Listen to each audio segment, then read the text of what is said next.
Hello hello and welcome everyone, welcome to the channel. तो भाई क्या हाल है जी? मौज मस्ती चल रही है कि नहीं? मौज मस्ती के साथ ही तो भाई जिंदगी आगे बढ़नी चाहिए और पढ़ाई अपनी होती रहनी चाहिए। आज हम इसी की तरह क्या पढ़ रहे हैं? आज हम पढ़ रहे हैं chapter 8 devotional path to divine.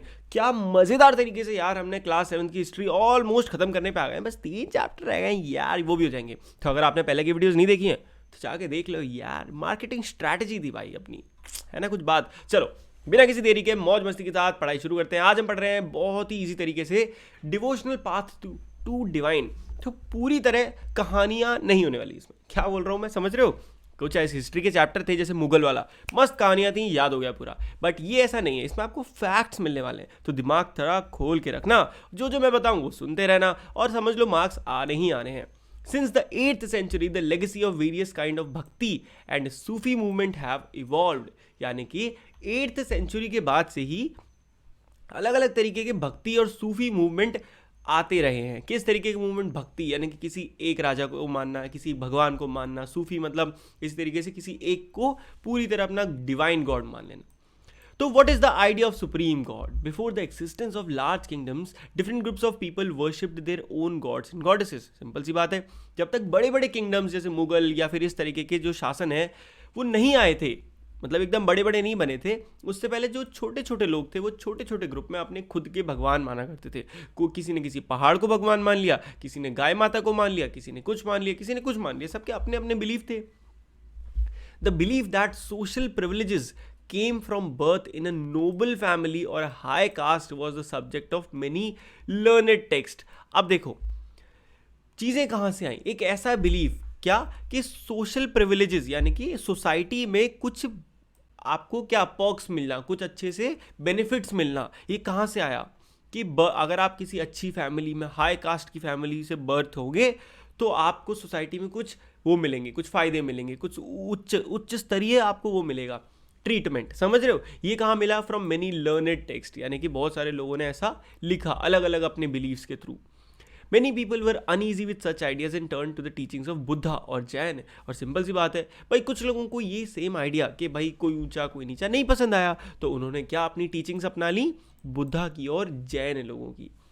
Others felt attracted to the idea of supreme God who could deliver humans from such bondage if approached with devotion। और कुछ लोगों ने क्या सोचा कि एक ऐसा भगवान है, एक ऐसे कोई सुप्रीम पावर है हम सब की, जो इंसानों की पूरी देख रेख करती है, पूरे इंसानों की ज़िंदगी वही संभालती है। और अगर आप, और वो हमें कैसे अपने नैया पार लगा देगा, मतलब कैसे हमारी भक्ति को कन्वर्ट कर देगा एकदम रियलिटी में विद डिवोशन, पूरी भक्ति के साथ। Gods and goddesses worshipped in different areas came to be identified with Shiva, Vishnu और दुर्गा। तो हिंदू गॉड्स एंड गॉडेसेस अलग अलग उस समय पॉपुलर हुए। शिव भगवान शिव जी, विष्णु जी, दुर्गा माता, ये सारे उस समय आए थे। द आइडिया ऑफ भक्ति became so popular that even Buddhist and Jains adopted this belief. और ये इतने ज़्यादा पॉपुलर हुआ आइडिया भक्ति का कि ये किसमें भी बुद्धिस्ट और जैन लोगों ने भी अपना लिया।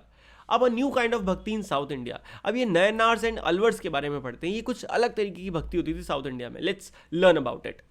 The 7th to 9th century saw the emergence of new religious movement led by Nayanars. कौन थे? ऐसे सेंट थे जो शिव को मानते थे, एंड अलवर ये वो सेंट थे जो विष्णु को मानते थे। तो ये दो ग्रुप ऑफ लोग थे, एक शिव को मानते थे, एक विष्णु जी को मानते थे।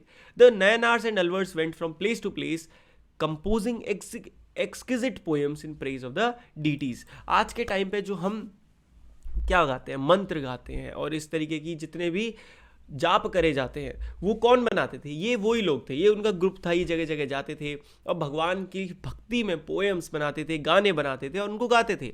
Between the 10th and the 12th centuries, the Chola and the Pandya kings built elaborate temples, strengthening the links between the Bhakti tradition and the temple worship। Actual में भक्ति का मतलब क्या है, इसको समझ पा रहे हो? भक्ति मतलब जब आप एक गॉड मानते हो, आप उसके लिए एफर्ट्स करते हो। इन द सेंस आप सुबह पूजा कर रहे हो, शाम को पूजा कर रहे हो, उनको खाना खिलाने की कोशिश, खाना मतलब खाना चढ़ा रहे हो। ये सारी चीज़ें किस में आती हैं? भक्ति में आती हैं। तो जब धीरे धीरे ये चीज़ें इमर्ज हुई तो राजा महाराजा जिनके पास बहुत पैसा था, उन्होंने क्या करा? उन्होंने बड़े सुंदर सुंदर टेम्पल भी बनाए। क्यों? क्योंकि ये जो आइडिया था भक्ति का, इसको और स्ट्रेंथन करना था, लिंक्स बनाने थे, और ताकि लोग अच्छे से इस चीज़ को और मान पाए। Now what is philosophy and भक्ति? Shankara, born in Kerala, one of the most influential philosophers of India, advocated Advaita और the doctrine of the oneness of the individual soul and the supreme God. तो क्या है, शंकरा नाम का एक व्यक्ति था जो कि केरला में बॉर्न हुआ था, जो कि इंडिया के one of the most influential philosophers में आता है। उन्होंने ही एडवोकेटेड अद्वैता। अद्वैता क्या, एक टेक्स्ट था जिसको क्या कहते हैं, the doctrine of the oneness of the individual soul and the supreme God. क्या इसके अकॉर्डिंग क्या था, ये बोलता, देखो बहुत ऐसे डीपली अपन को नहीं पढ़ना है, बट अपन को पता तो होना चाहिए है क्या सीन इसका। तो the doctrine of oneness of the individual, यानी कि एक व्यक्ति, एक इंसान, एक सोल, इंडिविजुअल सोल, हमारा जो सोल है, और सुप्रीम गॉड, ये एक है। यानी कि हमारे अंदर, हर व्यक्ति के अंदर कौन है, एक भगवान है। समझ रहे हो, हम सब किसका रूप है, भगवान का रूप है। तो ये थी अद्वैता में जो लिखा हुआ, और इसको उन्होंने पढ़ा था। Ramanuja, born in Tamil Nadu in the 11th century, was deeply influenced by the Alvars. Described the best means of attaining salvation was through the intense devotion to Vishnu. और रामानुजा जो थे, जो कि तमिलनाडु में बोर्न हुए थे 11th सेंचुरी में, बहुत ज़्यादा इन्फ्लुएंस थे अल्वर्स थे, जो कि विष्णु जी को मानते थे।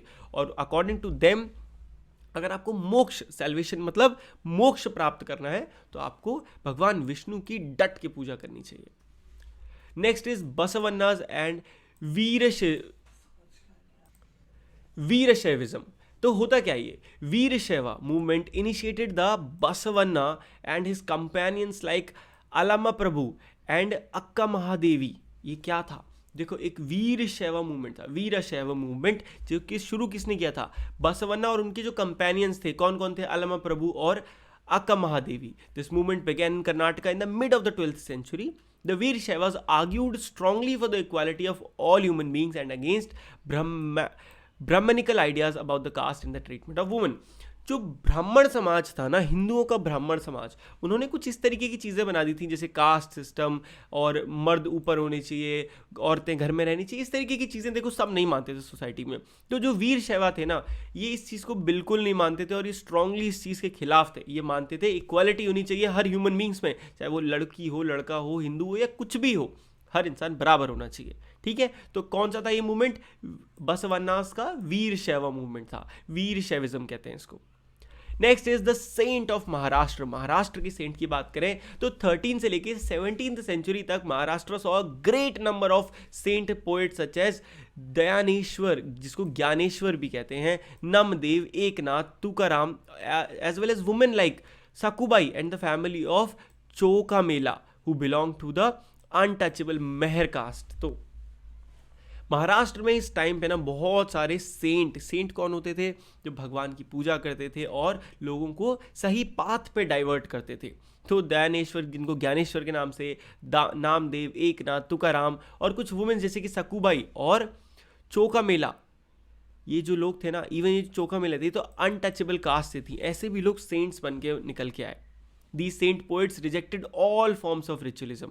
अब इनकी खास बात क्या थी कि इन्होंने सब तरीके के जो रिचुअल्स थे ना, उनको रिजेक्ट कर दिया था। ऐसा नहीं कि औरतें पूजा नहीं करेंगी, इस टाइम नहीं करेंगी, इस टाइम नहीं करेंगी, या भगवान को ना अपने तरीके से मानते थे। अगला है नाथपंथी, सिद्धा और योगीज। अब ये क्या था, a number of religious group that emerged during this period criticized the ritual and other aspect of the conventional religion and the other social order. These were Nathpanthi, Siddhacharas and yogi. अब एक्चुअली था क्या, सबसे पहला जो धर्म आया था वो कौन सा था, हिंदू धर्म था, अकॉर्डिंग टू हिस्ट्री, राइट। तो हिंदू धर्म में बहुत सारे कस्टम थे कि आपको भगवान जी को इस दिन, इस पर्टिकुलर टाइम, इस तरीके से बैठ के और इस तरीके से भोग लगाना है। ये सिर्फ एग्जाम्पल दे रहा हूँ, ऐसा नहीं है कि ये मैं पेल दे रहा हूँ, समझ रहे हो ना, आपको समझाने के लिए मैं बता रहा हूँ। तो बहुत सारे रिचुअल्स थे उस धर्म में, तो कुछ लोगों को तो बहुत अच्छे लगते थे, एंड पीपल मतलब ओपन हार्टेडली एक्सेप्टेड, बहुत लोगों ने एक्सेप्ट किया, भगवान को माना और दिल से माना, हम भी मानते हैं। बट कुछ ऐसे भी लोग थे जिन्होंने इन चीज़ को नहीं माना, दे साइड कि भाई इतना ज़्यादा यार कॉम्प्लिकेटेड नहीं होना चाहिए रिलीजन, थोड़ा ईजी होना चाहिए। तो उन्होंने अपने रिलीजन को अपने अकॉर्डिंगली थोड़ा थोड़ा कस्टमाइज कर लिया, एंड मुझे नहीं लगता कि उसमें कुछ गलत था। तुम बताओ तुम्हें क्या लगता है। दीज वर नाथपंथी, उसी में से कुछ थे Nathpanthi, Siddhacharas and yogis. To them, the path to salvation lay in the meditation on the formless ultimate reality and the realization of oneness with it.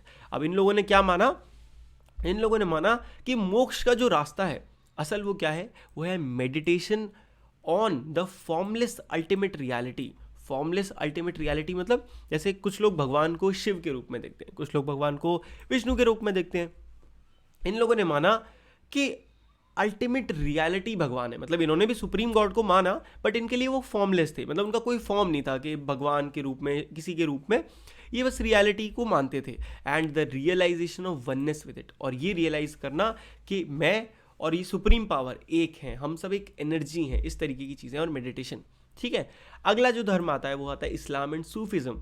Sufis were Muslim mystics who rejected outward religiosity and emphasized love and devotion to God and compassion towards all fellow human beings. तो Sufis कौन थे? ये मुस्लिम mystics थे, Muslims के जो सिखाते हैं, उनका जो सारी चीज़ें हैं। बट इन्होंने जो बहुत ही रिलीजियोसिटी थी ना ओवरऑल, बाहर की दिखावे वाली, उस सबको हटा के, सारे जिस प्रॉब्लम्स थी उनको हटा के, लोगों को असल प्यार क्या होता है, डिवोशन क्या होता है गॉड के लिए, कंपैशन अपने सारे ह्यूमन बींग्स के लिए, वो सिखाया। 8th and 9th सेंचुरीज की बात करें तो religious scholars develop different aspect of the Holi law, क्या, शरीयत and the theology of Islam. 8th और 9th सेंचुरी में अलग अलग रिलीजियस स्कॉलर्स थे, उनका अलग अलग एस्पेक्ट बन गया, किसके लिए, होली लॉ।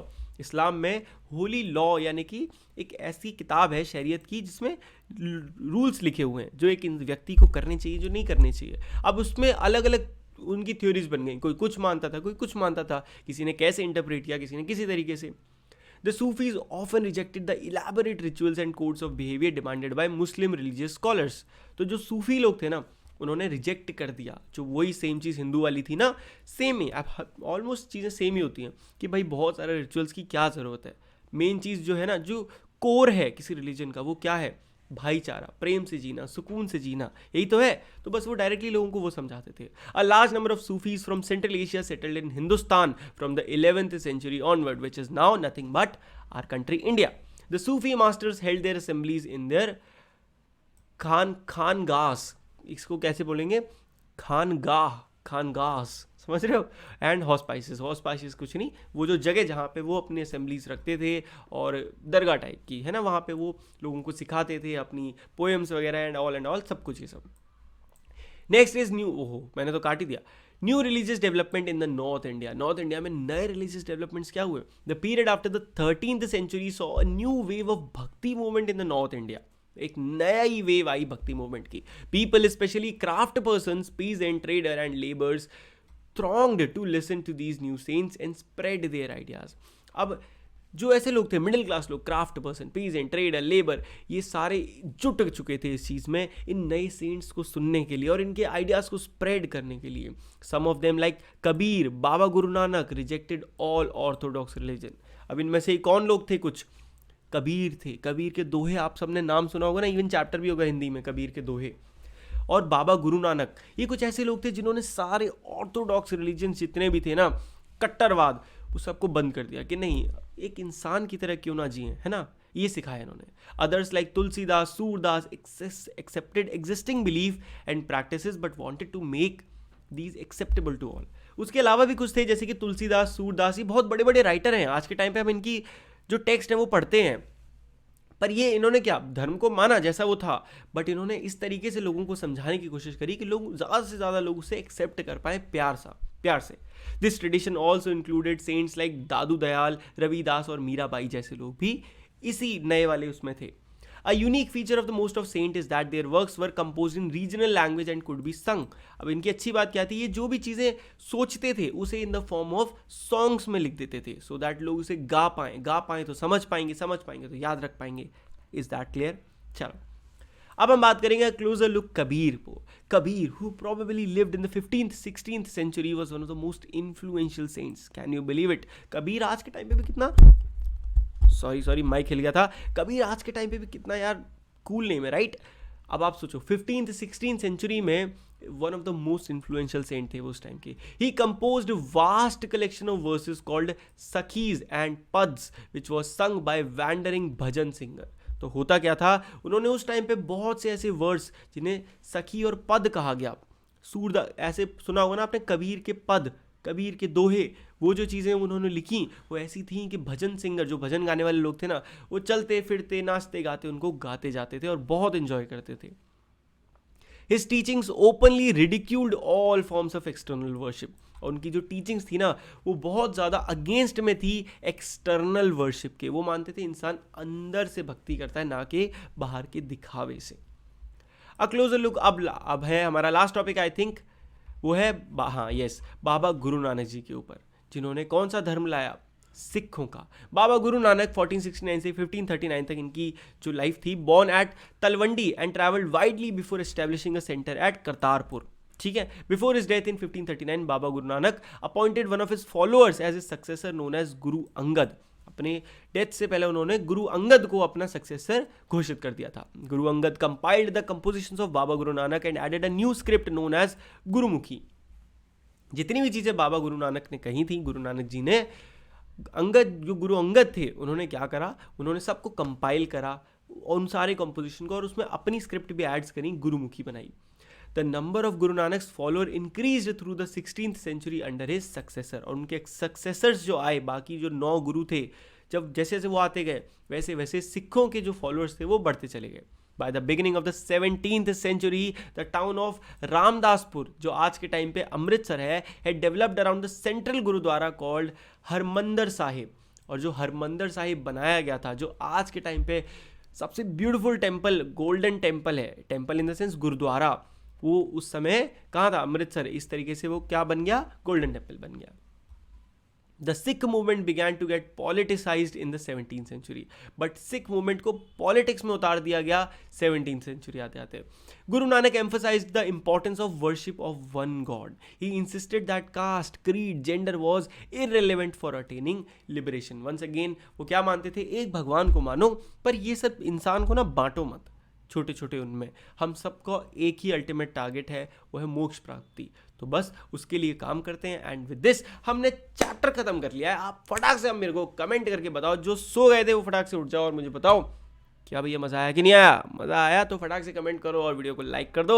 और जिसने चैनल को सब्सक्राइब नहीं कर रखा, वेरी बैड, सब्सक्राइब मारो यार। आप तो तेजी से सब्सक्राइबर बढ़ रहे हैं, मज़ा आ रहा है और ज़्यादा तेजी से वीडियोस आने वाली हैं, तो बन जाओ चैनल का हिस्सा और बन जाओ इस फैमिली का पार्ट। मिलते हैं नेक्स्ट वीडियो में, तब तक के लिए good bye, take care and मौज मस्ती करते रहिए।